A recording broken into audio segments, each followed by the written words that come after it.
Now, Deputy President William Ruto has today been officially nominated as United Democratic Alliance UDA presidential candidate for the election set for the 9th of August. Now, before a gathering of over 5,000 party delegates at the Kasarani Gymnasium in Nairobi, Ruto was confirmed the UDA candidate and recommended to fly the coalition flag of the Kenya Kwanza Alliance. In his acceptance speech, the Deputy President promised to introduce changes to the Kenya Revenue Authority, KRA, and the Directorate of Criminal Investigations, the DCI, citing the two state institutions as being under what he termed as capture by a few individuals. Now, from Kasarani, Chemutai Goin tells us more.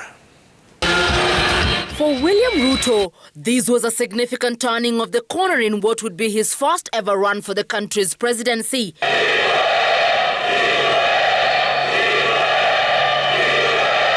Over 5,000 delegates cheered on as Ruto formally received the UDA nomination. I accept this nomination with humility. I commit that I will do my very best to make sure that I don't let you down. The acceptance speech was hard-hitting, and the Deputy President went for specific targets that included government agencies. On our first day, we will free the DCI. We will free the KRA from state capture. As they weaponize the KRA, we will do the complete opposite.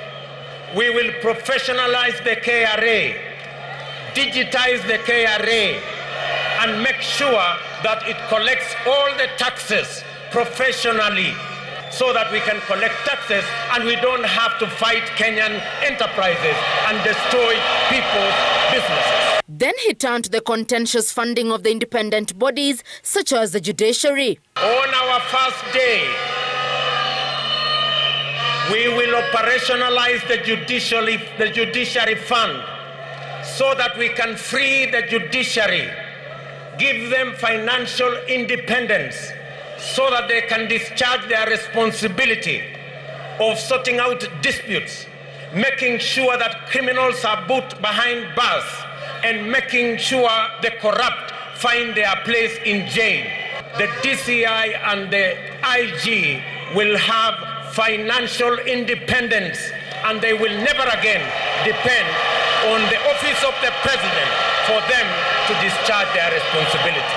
Ruto outlined his plans on agriculture, saying he will transform the sector. Agriculture will be on the ballot in this election. Our competitors are the masters of monopolies. They are the agents of conflict of interest. They are the agents of state capture.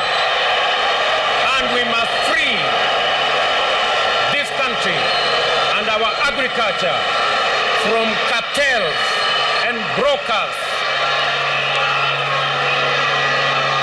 The DP advancing his bottom-up economy politics, he says, will liberate the youth. That the measure of any society lies in how it treats its weakest and vulnerable members. We work from the bottom up because if we take care of the bottom, we take care of everybody.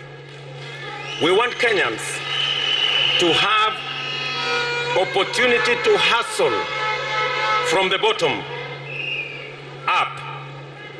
The top, therefore, must be understood to be everyone's aspiration, objective, and ideal destination. It is not bottom versus up. It is bottom up. With the Kenya Kwanza team having criticized the President Kenyatta administration over the debt levels, DP Ruto sustained his attacks, saying his government will have sound economic policies. We can do better.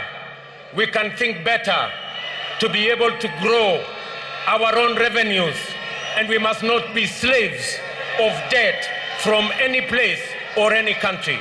Debt must be the last resort. Equal!